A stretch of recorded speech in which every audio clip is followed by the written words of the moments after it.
تو اس چیز کی ضرورت ہے. چیمہ صاحب بتائیے گا کہ لوگوں کو اکثر شکایت کرتے ہوئے ہم سنتے ہیں کہ ہمارے کیس جو ہیں وہ پینڈنگ ہو جاتے ہیں, التوا کا شکار ہو جاتے ہیں.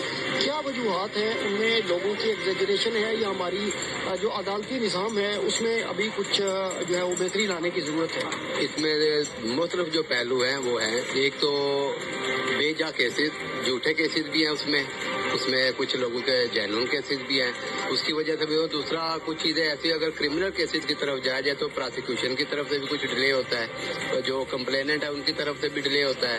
اور اگر جو تعداد ہے بہت زیادہ ڈیلے ہونے کی, یہاں پہ اسلام آباد میں ججز کی تعداد بہت کم ہے. ججز کی تعداد زیادہ کریں.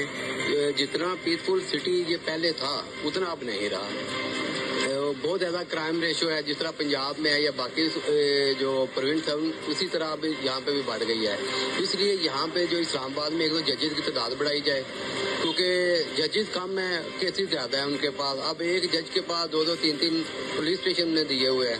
اب وہ کس طرح ان کو ڈیل کریں, ہر ایک کو ٹائم دینا پڑتا ہے.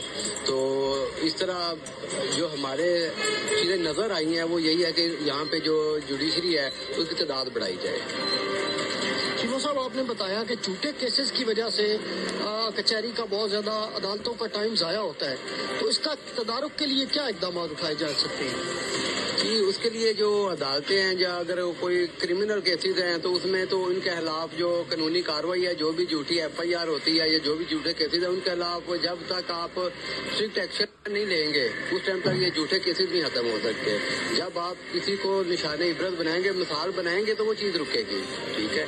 اور جہاں تک جو سول میٹرز ہیں تو وہاں پہ بھی اسی طرح ہے کہ جب تک ان کے خلاف کوئی پینلٹی نہیں ہوگی, ان کو کاسٹ نہیں ہوگی, ان کے خلاف کوئی ایکشن نہیں لیا جائے گا, اس ٹائم تک یہ چیزیں رکنا ناممکن ہے. اسلام آباد کے لوور کورٹس اور ہائی کورٹس میں پریکٹس کرنے والے ماہر قانون دانوں کا کہنا ہے کہ اسلام آباد کی عدالتوں میں دیگر عدالتی اصلاحات کے ساتھ ساتھ جدید ٹیکنالوجی کے استعمال کی اشد ضرورت ہے.